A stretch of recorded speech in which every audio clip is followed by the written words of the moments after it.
একবার কল্পনা করুন, আজ আপনার জীবনের শেষ দিন। কবরের জীবন শেষ হয়েছে, সিংগায় ফু দেওয়া হয়েছে। কোটি কোটি মানুষ এক বিশাল ময়দানে দাঁড়িয়ে আছে, সূর্য মাথার একেবারে কাছে। কেউ কাঁদছে, কেউ ভয়ে কাঁপছে, কেউ নিজের আমলের হিসাব নিয়ে আতঙ্কে অপেক্ষা করছে। হঠাৎ ঘোষণা এলো, জান্নাতের দরজা খুলে দেওয়া হবে। সবাই নিঃশ্বাস বন্ধ করে তাকিয়ে আছে। কিন্তু প্রশ্ন হল, সেই দরজা দিয়ে সর্বপ্রথম কে প্রবেশ করবেন? কোনো রাজা, কোনো শহীদ, নাকি এমন একজন যার প্রতি আল্লাহর ভালোবাসা ছিল সবচেয়ে বেশি? আজকের ভিডিওতে আমরা জানব সেই সৌভাগ্যবান ব্যক্তির পরিচয়, জানব কেন তিনিই প্রথম জান্নাতে প্রবেশ করবেন, আর জানব আমাদের জন্য কি সেই জান্নাতের দরজা খোলা থাকবে। তাই ভিডিওটি শেষ পর্যন্ত দেখুন, কারণ শেষের কয়েক মিনিট হয়তো আপনার জীবনের দৃষ্টিভঙ্গিই বদলে দিতে পারে, ইনশাআল্লাহ।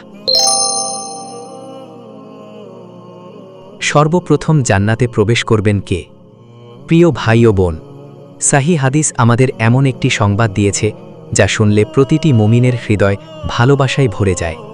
সর্বপ্রথম জান্নাতে প্রবেশ করবেন আমাদের প্রিয় নবী হযরত মুহাম্মদ সাল্লাল্লাহু আলাইহি ওয়াসাল্লাম।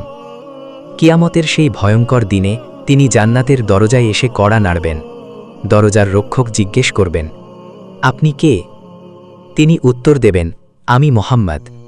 তখন জান্নাতের রক্ষক বলবেন, আপনার আগমনের আগে আমাকে কারোর জন্য এই দরজা খুলতে নিষেধ করা হয়েছে। সুবহানাল্লাহ। ভাবুন তো, যার জন্য জান্নাতের দরজা প্রথমবার খুলবে তিনি আমাদেরই নবী। আর সেই নবী কিয়ামতের দিন নিজের জন্য নয়, নিজের উম্মতের জন্য আল্লাহর কাছে সুপারিশ করবেন। কি অপরিসীম ভালোবাসা! রাসূলুল্লাহ সাল্লাল্লাহু আলাইহি ওয়াসাল্লাম একদিন বলেছিলেন, আমার ভাইদের দেখার বড় ইচ্ছা। সাহাবীরা বললেন, হে আল্লাহর রাসূল, আমরা কি আপনার ভাই নই? তিনি বললেন, তোমরা আমার সাহাবী, আমার ভাই হলো তারা যারা আমাকে না দেখেই আমার ওপর ঈমান আনবে। প্রিয় দর্শক, হয়তো আমরা সেই মানুষদের মধ্যেই একজন, যাদের কথা রাসূল সাল্লাল্লাহু আলাইহি ওয়াসাল্লাম 1400 বছর আগে স্মরণ করেছিলেন।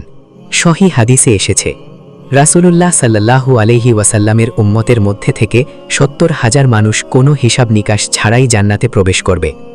তারা এমন মানুষ যারা একমাত্র আল্লাহর ওপর পূর্ণ ভরসা রাখত, শিরক থেকে নিজেদের ঈমানকে রক্ষা করত, সুন্নাহ অনুযায়ী জীবন কাটাত, মানুষের হক নষ্ট করত না, গোপনে আল্লাহকে বেশি ভয় করত। আরও আশ্চর্যের বিষয় হল, আল্লাহ তাআলা শুধু এই 70,000ই থামবেন না, তার অসীম রহমতে আরও অসংখ্য মানুষকে জান্নাতে প্রবেশ করাবেন। যদি আজই আমাদের মৃত্যু হয়ে যায়, একটি প্রশ্ন নিজেকে করুন, যদি আজই মালাকুল মাউত আমার দরজায় আসে, আমি কি জান্নাতের জন্য প্রস্তুত? আমার নামাজ কি ঠিক আছে? আমার মা বাবা কি আমার ওপর সন্তুষ্ট? আমার উপার্জন কি হালাল? আমি কি কাউকে কষ্ট দিয়ে রেখেছি? এই প্রশ্নগুলোর উত্তরই একদিন আমাদের চিরন্তন ঠিকানা নির্ধারণ করবে। জান্নাতের জন্য এই দোয়াটি বেশি বেশি পড়ুন। রাসূলুল্লাহ সাল্লাল্লাহু আলাইহি ওয়াসাল্লাম বেশি বেশি এই দোয়া করতেন, আল্লাহুম্মা ইন্নী আসআলুকাল জান্নাতা ওয়া আউযু বিকা মিনান নার।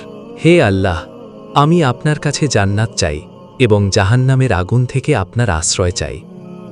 রাসূলুল্লাহ সাল্লাল্লাহু আলাইহি ওয়াসাল্লাম এই দোয়াটি বেশি বেশি করতেন। বন্ধুরা, এই পৃথিবীতে আমরা যত বড় বাড়িই বানাই না কেন, একদিন তা ছেড়ে চলে যেতে হবে। যত অর্থই উপার্জন করি না কেন, একদিন সব রেখে যেতে হবে। কিন্তু যদি আমরা জান্নাত অর্জন করতে পারি, তাহলে সেখানে থাকবে না কোনো মৃত্যু, না কোনো কষ্ট, না কোনো বিচ্ছেদ, না কোনো দুঃখ। সেখানে থাকবে শুধু শান্তি, সুখ আর আল্লাহর সন্তুষ্টি। আসুন আজ থেকেই এমন জীবন শুরু করি যাতে কিয়ামতের দিন আমরা আমাদের প্রিয় নবী মুহাম্মদ সাল্লাল্লাহু আলাইহি ওয়াসাল্লামের উম্মত হিসাবে জান্নাতের পথে এগিয়ে যেতে পারি। আল্লাহ তাআলা আমাদের সবাইকে জান্নাতুল ফিরদাউস দান করুন এবং প্রিয় নবী সাল্লাল্লাহু আলাইহি ওয়াসাল্লামের সান্নিধ্য নসিব করুন। আমিন ইয়া রব্বাল আলামিন। আসসালামু আলাইকুম ওয়া রাহমাতুল্লাহি ওয়া বারাকাতুহু।